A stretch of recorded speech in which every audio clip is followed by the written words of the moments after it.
Berjumpa lagi dengan channel Arif Sartono. Belajar yuk.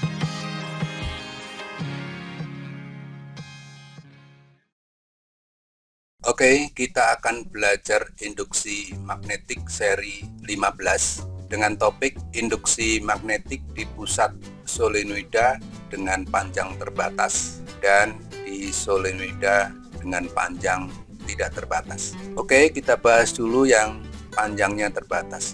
Di sebelah kiri gambar A, solenoida adalah lilitan kawat penghantar melingkar sehingga berimpit satu dengan yang lain. Solenoida juga disebut kumparan seperti ditunjukkan pada gambar A.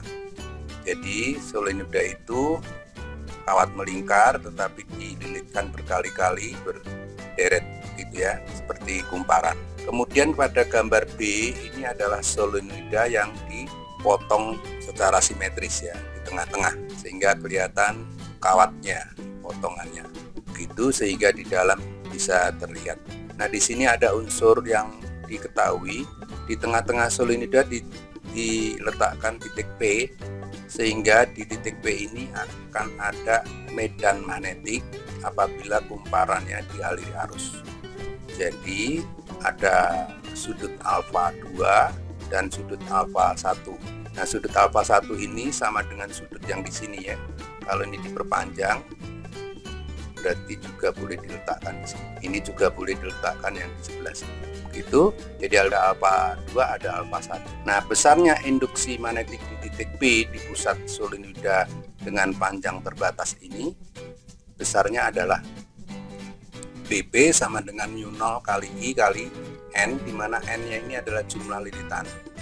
I adalah arus yang dialirkan pada solenoida dikalikan dalam kurung kosinus alfa 2 min kosinus alfa 1 dibagi 2 kali L.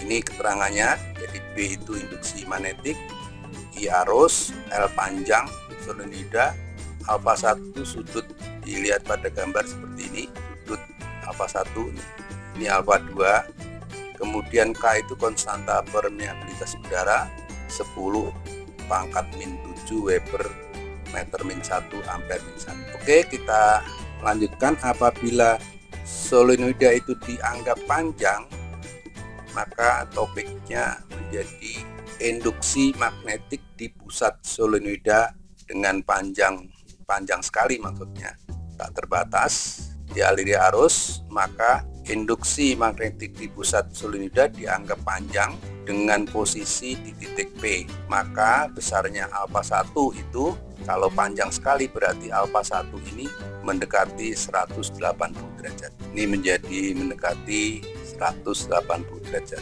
kalau panjang sekali. Kemudian alfa 2 menjadi ke arah sini, jadi menjadi berimpit, jadi mendekati 0. Mendekati 0, sedangkan ini mendekati 180 derajat.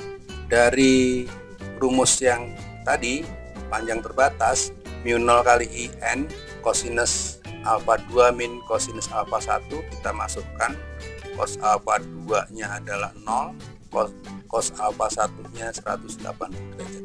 Cos 0 itu 1, cos 180 min 1, hingga 1 min 1 itu 2, berarti 2 nya ini dicoret.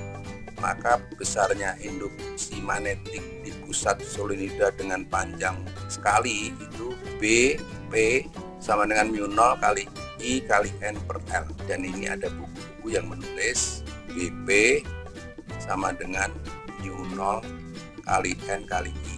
Nah, di mana N-nya ini dijabarkan lagi menjadi N per L.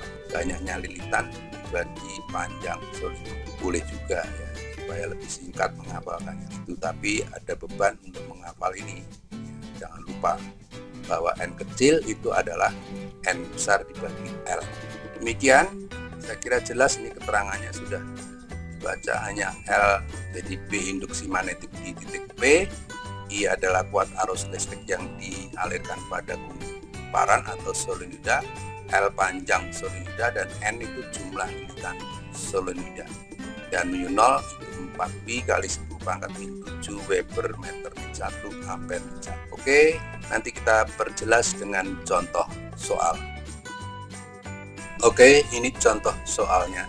Jadi kita bahas Saya baca dulu soalnya. Sebuah solenoida yang memiliki panjang 80 cm dan terdiri dari 1200 lilitan.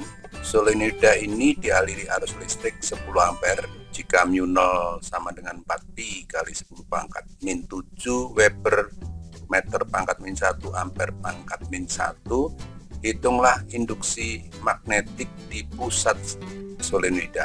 Oke, ini sudah dianggap solenoida panjang, berarti rumusnya pakai yang ditampilkan di sini. Sengaja supaya Anda segera hafal rumusnya. Jadi kita hitung saja langsung bahwa B di pusat solenoida jadi sama dengan μ0 itu 4pi kali 10 pangkat min 7, kemudian kali I-nya 10 kali N, jumlah lilitannya 1200 dibagi panjangnya adalah 0,8 jadikan meter. Jadi kita tinggal menghitung sama dengan ini 4. Saya hitung satuannya dulu ya. Ini 4 sama 8, ini 2, berarti 12 bagi 2 6. Berarti 6pi kali 10 pangkatnya ini 1 2 3 tambah 1 lagi 4, berarti 10 pangkat min 3 Tesla. Jika dihitung pi 3,14 jadi 6 kali 3,14 kali 10 pangkat min 3 Tesla. Kita hitung ya.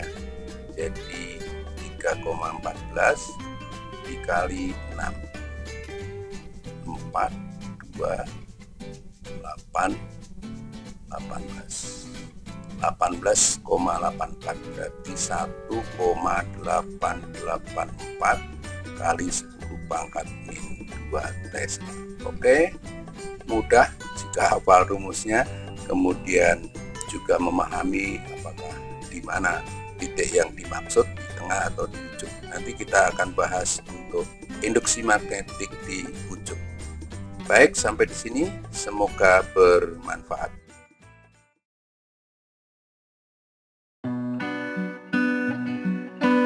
Sekian dari saya, sampai bertemu di video seri berikutnya.